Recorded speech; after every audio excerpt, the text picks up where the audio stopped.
In this playthrough of Pokemon Sun, I'm going to be using a Pyukumuku as my only Pokemon. I will replace my starter with the level 5 Pyukumuku that has no egg moves or TMs until I naturally pick them up throughout the run. I randomized his IV's nature and ability. With these rules in place, the moves I started with were Water Sport, Mud Sport, Harden, and Bide, which will be his only attacking move for a while. These are all moves that Pyukumuku can learn at level 5 or below. With that out of the way, it's time to talk about the rules. The only Pokemon I can fight with is my one Pyukumuku. I can't trade with another game. This prevents me from giving him TMs or items that I wouldn't otherwise have in a normal playthrough. As an added challenge, I won't be leveling up Pyukumuku's affection level in Pokemon Refresh. If leveled up high enough, you can avoid attacks, feigning, and status conditions. Not that that would be ideal, since he only learns attacking moves that require him to be attacked, but you can stop raising his affection before affection level 4 to only get the good effects. With that out of the way, let's high jump kick into the run. The first important choice I'm going to have to make is which starter to choose. In this case, I'm choosing Rowlet, because I want my rival to have Poplio and the champion to have Incineroar. After magically changing our starter into Pyukumuku with sheer willpower, it's time for our first fight against Hao. There's not much to this fight, it's basically just Pyukumuku using Bide and hoping our rival attacks us.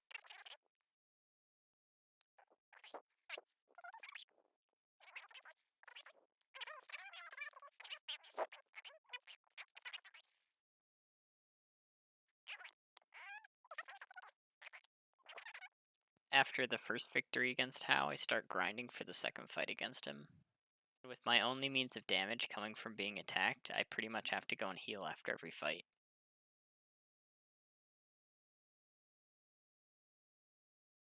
I give up grinding in this area pretty quick because most Pokemon only attack me once or do very little damage. To make our way to Hao, we have to battle this youngster. Fortunately, he attacks as many times as I need him to finish him off with the least amount of bides, so it's an easy fight.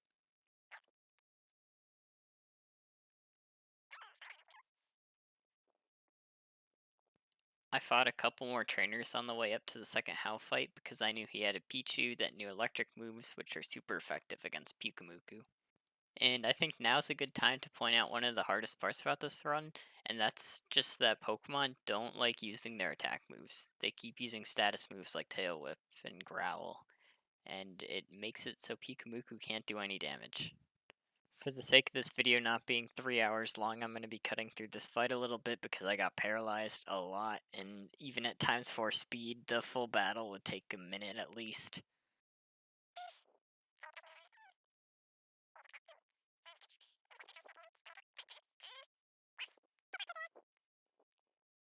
After using my last bite and hoping he'll attack, because he's been using Supersonic all fight, I finally end up beating the Wingull and getting taunt.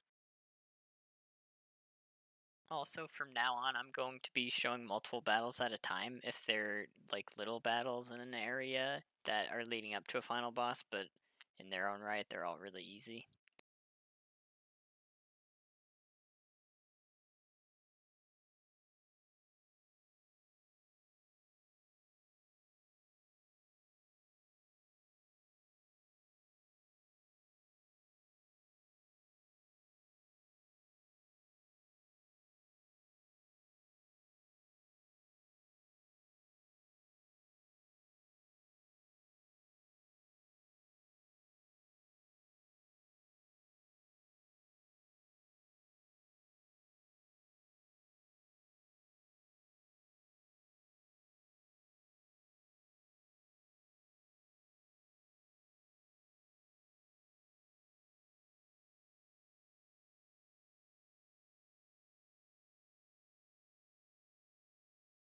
I lost this fight the first time because I used Bide and he poisoned me.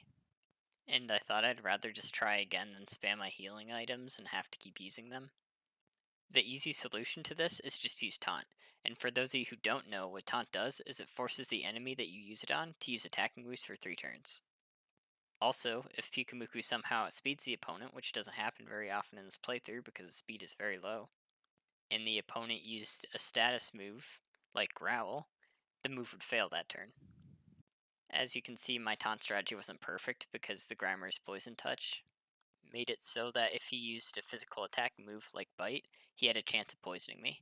It was still easier to use Taunt, I'd say, because this forced him to attack instead of using a status move, which just doubles the damage of my Bide, and I also only have to heal my Pyukumuku once.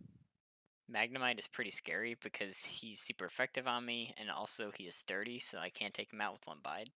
And since Bide takes 3 turns instead of 1 turn to attack, it's a lot worse than something like forcing me to use one more tackle.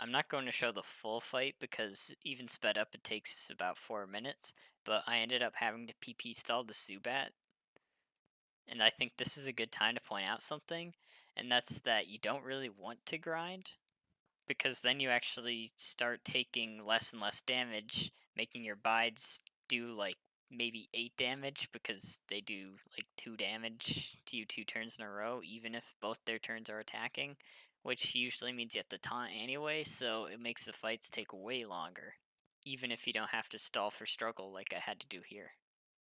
And here my opponent uses Leer on me, which is okay. I'd say having about 1 Leer is about the sweet spot where it makes your bides do more damage, but you're not taking too much damage. But unfortunately, he uses Leer 2 times. I should have probably potioned here, because I should have expected the tackle. I don't know what else I'd expect the Smeargle to know at this point. So I do think that was a mistake, but not a big deal. It just means I spam a bunch of potions, which kind of sucks, but whatever.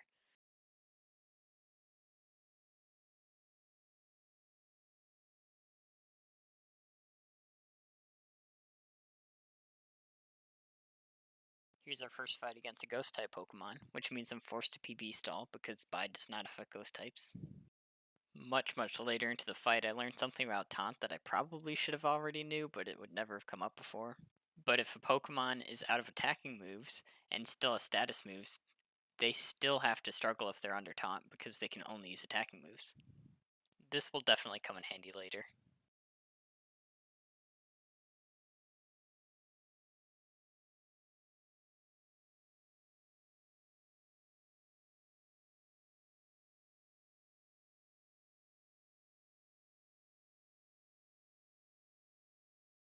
I think you guys get the idea of this fight. I'm just going to cut it to the parts where I actually hit.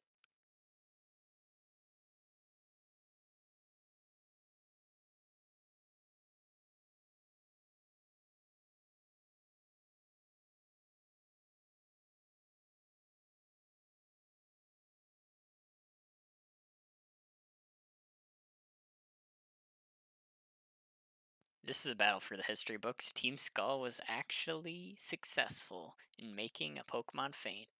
Though it wasn't directly, they made me use enough bites that when I got to the Totem Pokemon, I didn't have enough to win.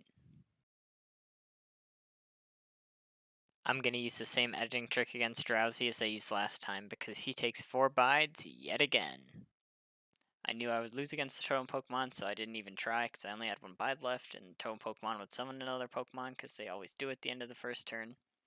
But the easy and obvious solution to this is just to lose, because you don't have to fight the Pokemon that you have to fight up to the Totem Pokemon again. You can go directly to the Totem Pokemon after healing. So PP is no problem. For my second fight against the Totem Pokemon, I gave Pyukumuku an Oranberry so he could heal if he had to without wasting a turn. And speaking of items, the Z Crystal is going to become incredibly important. This is because Normalium Z on Bide makes Bide become an 100 base power move that doesn't require any charge up. So it's just Breakneck Blitz with 100 power.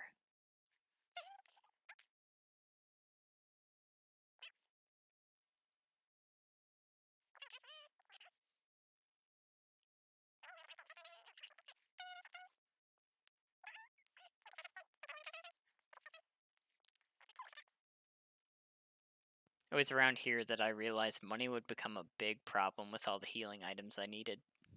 So I thought it'd be fun to try to catch a Cutiefly because there's a quest in the Poke Center that if you show a Pokedex entry of a Cutiefly, you get some money.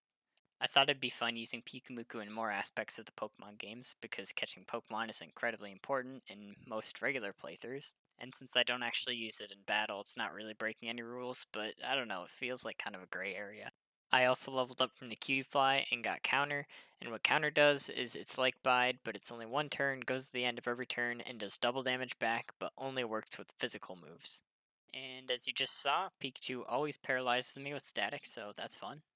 You also probably noticed that I still have the Cutiefly in my party, but don't worry, I never actually end up using it, and I'm going to drop it off right after this fight because I don't want to break my own rules by accident. The rest of the fight's also pretty easy because Poplio can't really do much damage to me, so it's basically just me biting and doing a bit of damage at a time. I won't skip anything in this fight just so I can prove that I didn't use Cutiefly, otherwise I would be skipping ahead to some bides or attacks.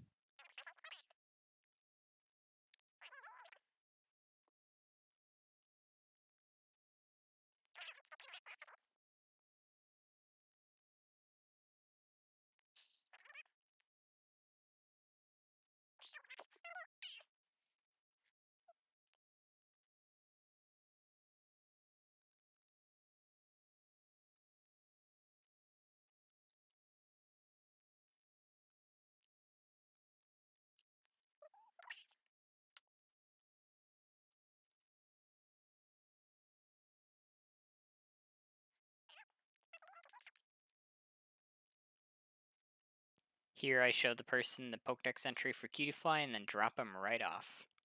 During the fighting grand trial, I got sand attacked by a second Pokemon, so I ended up missing a counter that would have won me the fight, which is really unfortunate. And since I did, I just end up losing. There's not much I could do there without like just spamming items forever. I ended up losing my second attempt too, but I did learn a lot.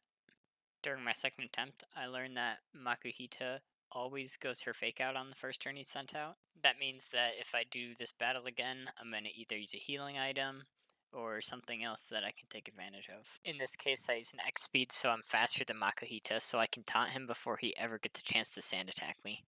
This is probably the only time I'm going to outspeed anything, so I'll enjoy it while I can.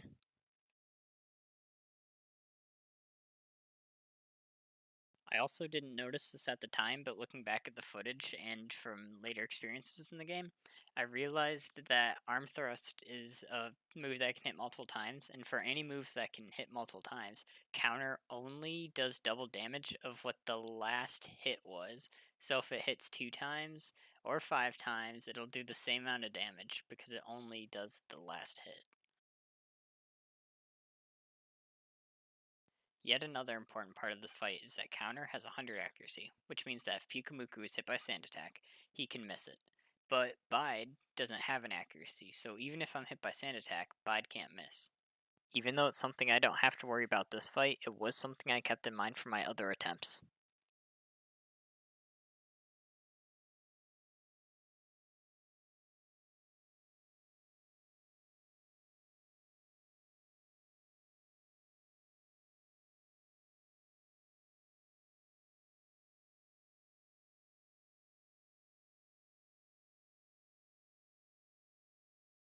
As you can see here, the first turn Crabrawler sent out, he always uses his Z move.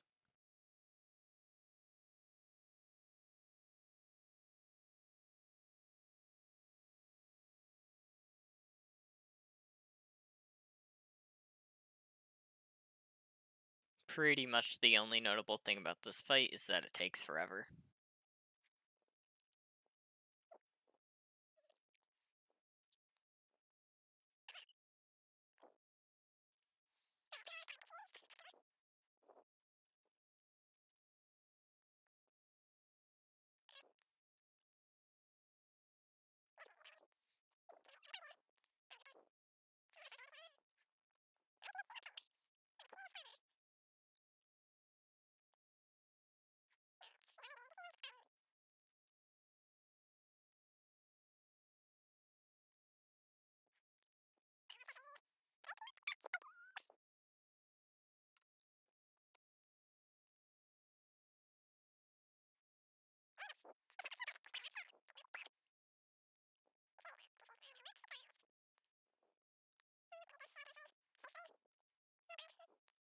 Oh yeah, and also confusion is annoying.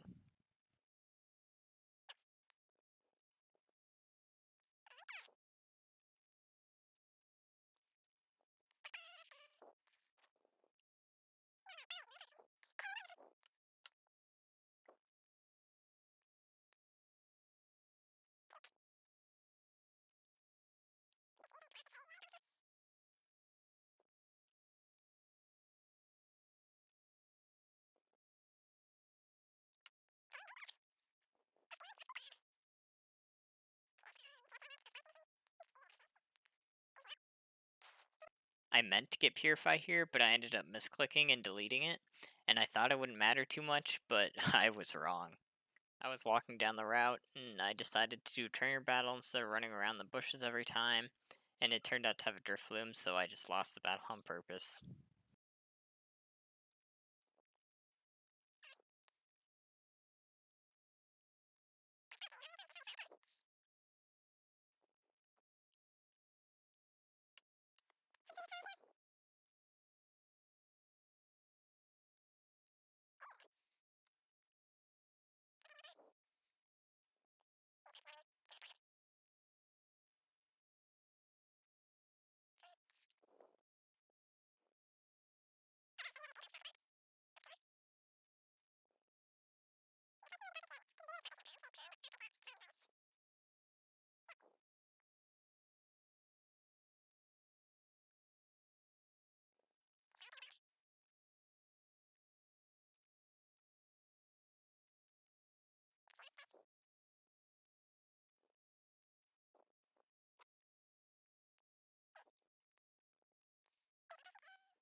And here I learned you can't do double battles if you only have one Pokemon that's alive, or just one Pokemon.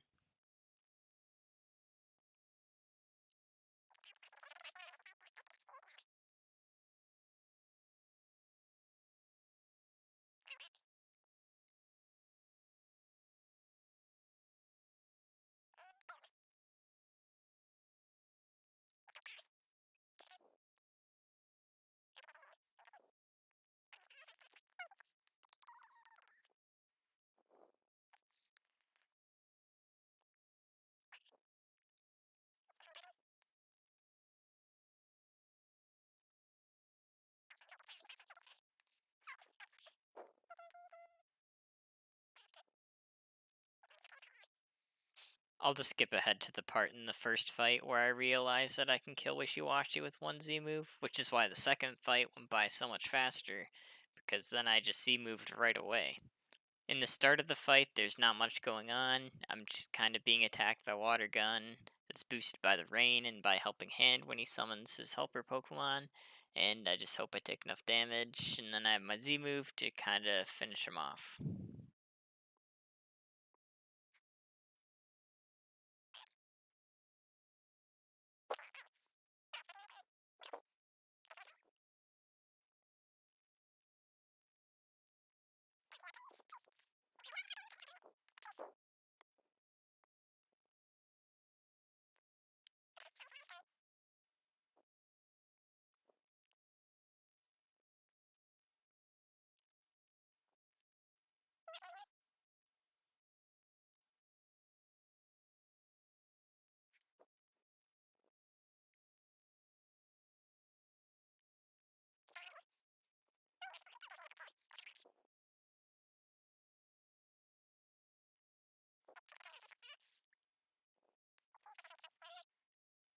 And since I know Wishiwashi is Helping Hand, I can PP style him with Taunt.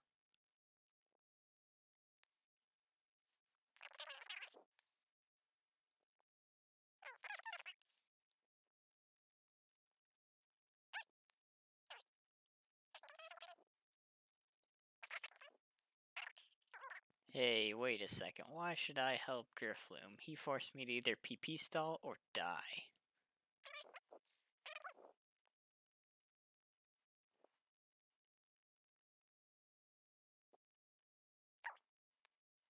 The battle on the left is another battle I had to struggle stall in, with the help of Taunt, of course. This locked him out of Growl and Tail Whip, which made the battle go by so much faster, and I didn't have to worry about PP.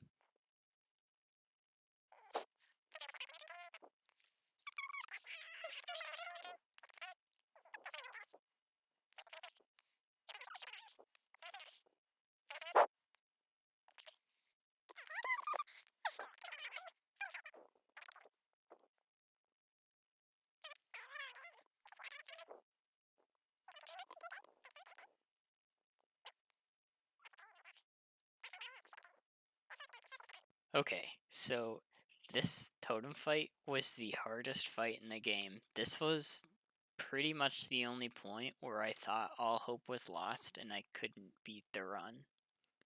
Any damage over time effect, like how this totem Pokemon is toxic, is one of the biggest counters to Pyukumuku only run.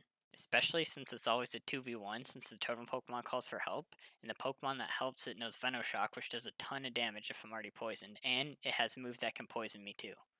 So I started looking around for stuff that I could use, and I found a TM on the ground, but unfortunately it doesn't help my situation. I started battling to level up a little bit.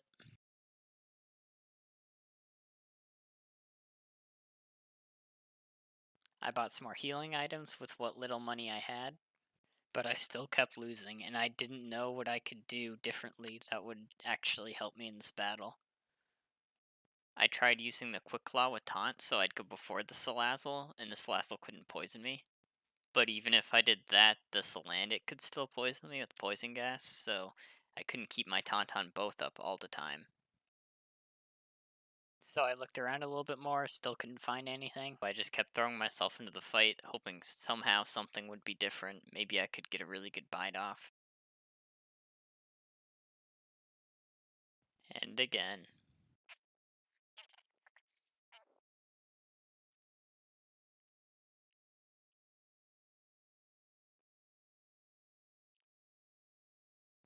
And again. And again.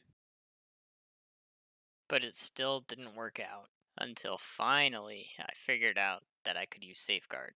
Safeguard protects Pyukumuku from being statused for 5 turns.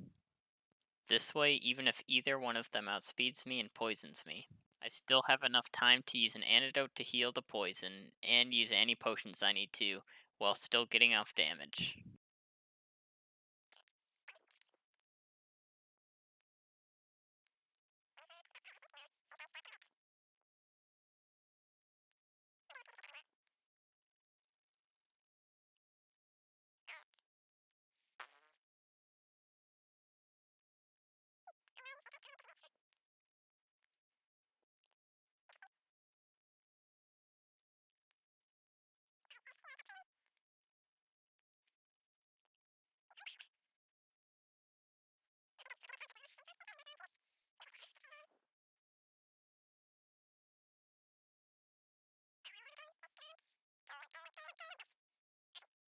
And with Salazzle gone, I only have to beat Salandit now. The biggest problem now is that I have Torment on me, which means I can't use the same move 2 turns in a row, and it turned out to be a bit bigger of a problem than I thought it would be, but not a huge one.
So this is one of the fights I was most worried about because in my opinion it's the hardest fight in the game and it's super effective on Pyukumuku. But this is literally the fastest and easiest fight in the entire game.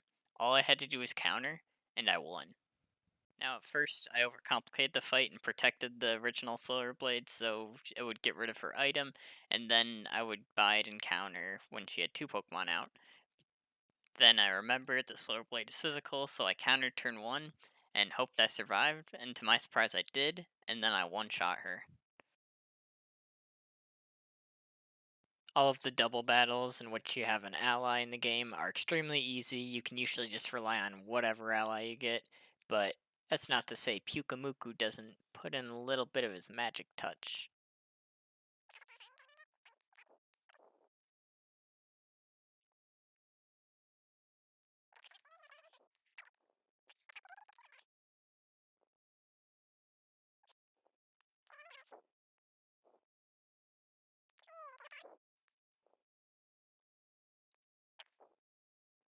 Golbats are extremely annoying in this run because they confuse you and they poison you, so it's not a fun time.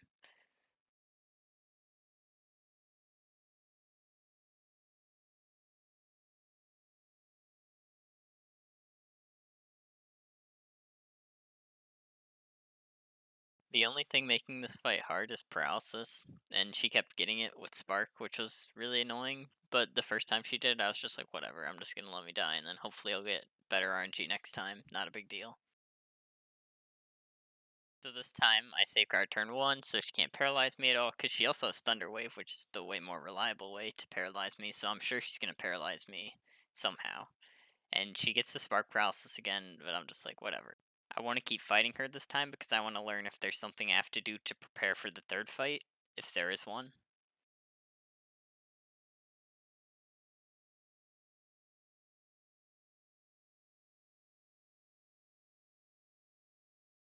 The flinches are starting to get pretty annoying, but it's not a big deal since he's not doing that much damage. I'm not that worried about it.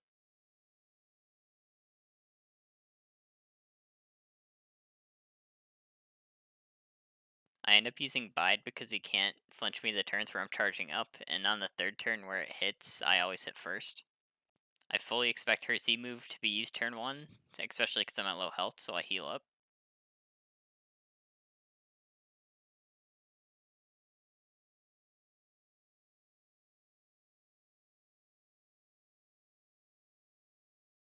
And without her Z move, the rest of the fight's pretty easy because she can't do a lot of damage to me.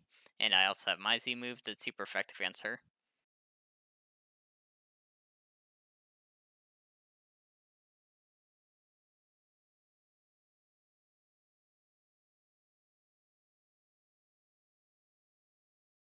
This is a fight you can lose, so I don't really worry about using any healing items.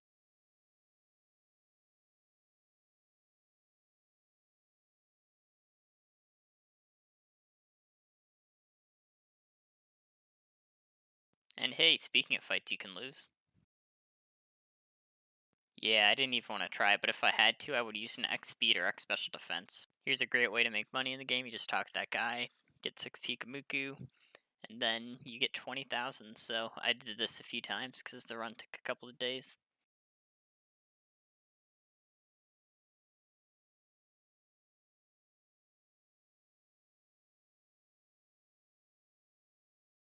Oh, yay. Another Golbat.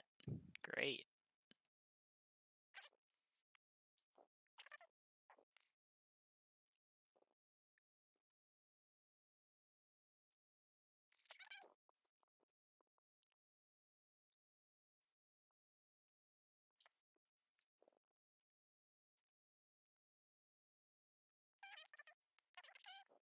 Despite forgetting to put Fightium Z on before this fight, it was still extremely easy.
Another totem Pokemon that's super effective on me. And thankfully, another Pokemon who uses physical moves. Now, if you just ignore my total brain fart, where I used Light Screen even though I figured out Spark was a physical move in the middle of the fight, then it was a pretty easy fight. It's still a little bit harder than Lurantis because it summons another Pokemon that can eat the counter and also takes a turn to attack because it always charges up the first turn.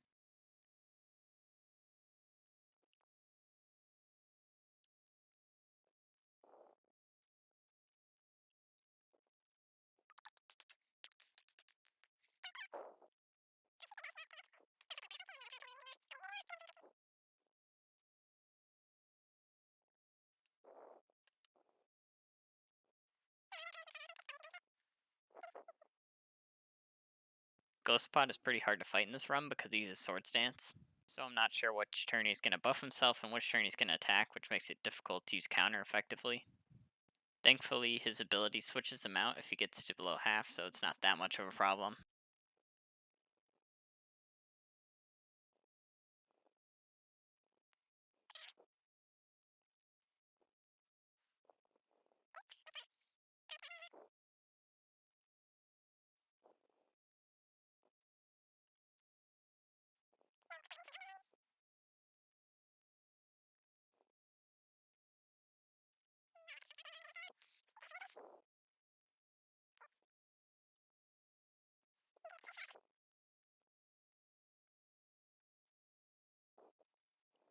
Here I get Taunt, which is really good because now I can replace the move without feeling too bad about it because I can get it back at any time.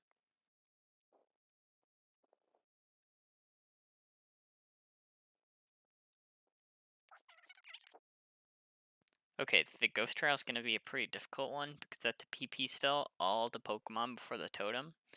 And I was pretty worried about this fight because he curses me turn 1, but it turns out he has no attacking moves, so he struggles right away and it's not a problem. I'm going to skip over most of both these fights because it is struggle stall both of them. But really what I should have done is I should have grinded somewhere else because I'm going to do that later to beat Mimikyu and get Toxic. The reason I didn't do that before is because I didn't realize I got Soak before I got Toxic, so I didn't plan on having Soak for the Totem Pokemon fight. But Soak Toxic would have made it so I could poison any type, no matter what, because Soak turns him into Water type. So I got Soak at level 41, and I'm getting Toxic right now at level 45. And this is going to basically completely change my game plan, because before I would just have to taunt and then bite and counter. But now I can just Toxic turn 1 or Soak if they're a type that can't be poisoned, and then Toxic on turn 2, and then I'm usually going to be Protect stalling and stuff like that. Mimikyu comes with the Lumberry held, so I have to Toxic him twice in a row, but that's fine.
And here we are, the saddest part of the whole run.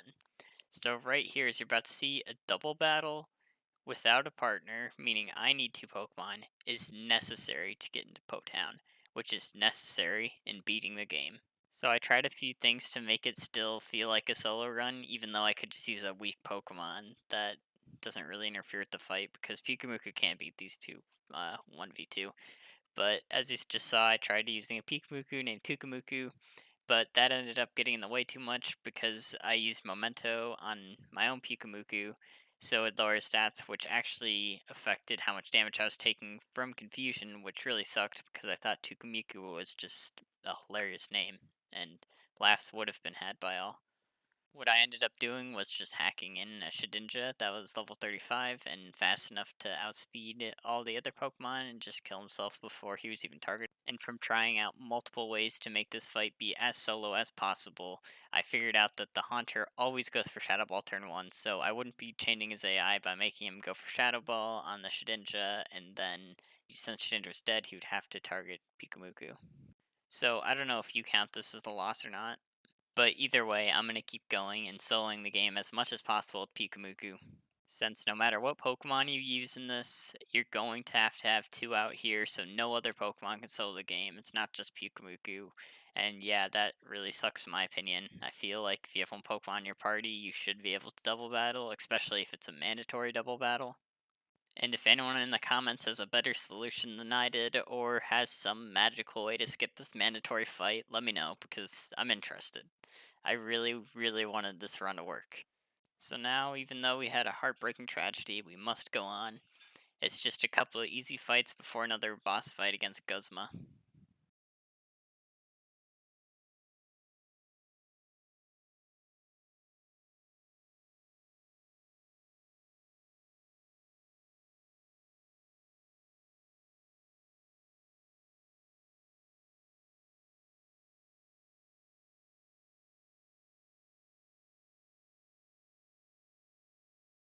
Don't fight me. Hehe. Oh, what's the matter? Oh, you can't fight me. Oh, what's the matter? Ooh. Ooh. Can I get through here, please? Oh, thank you. Oh, thanks for the rare candy. Guys, did you know there was a rare candy right here? You don't have to fight most grunts in this area, and if you remember the password, you don't have to fight Annie, and you can just go up to the guy who you tell the passwords to. But this guy was hiding one of the password pieces, and I didn't remember, so I just fought him really quick. I decided to use Double Team instead of Protect this fight, because I thought it might be fun to try the strategy, and it would be more value, I guess, throughout the whole fight.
Golbats are still not fun to verse, but now that I have Soaked Toxic, it's not as big of a problem. It's still really annoying, but it's not as big of a problem.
The Sableye kept dropping my special defense, which allowed the Z move to just completely destroy me.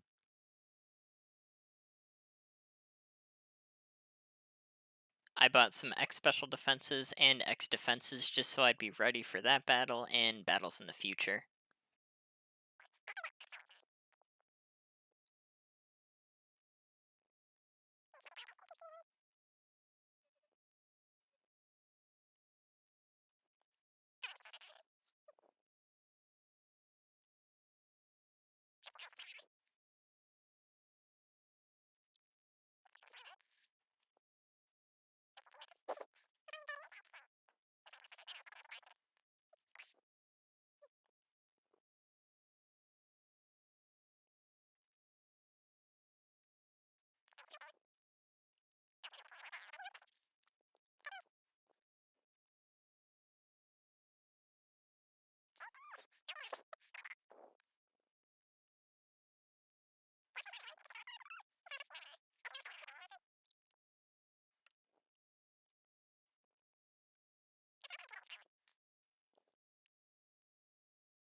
That's it for part 1 of this video.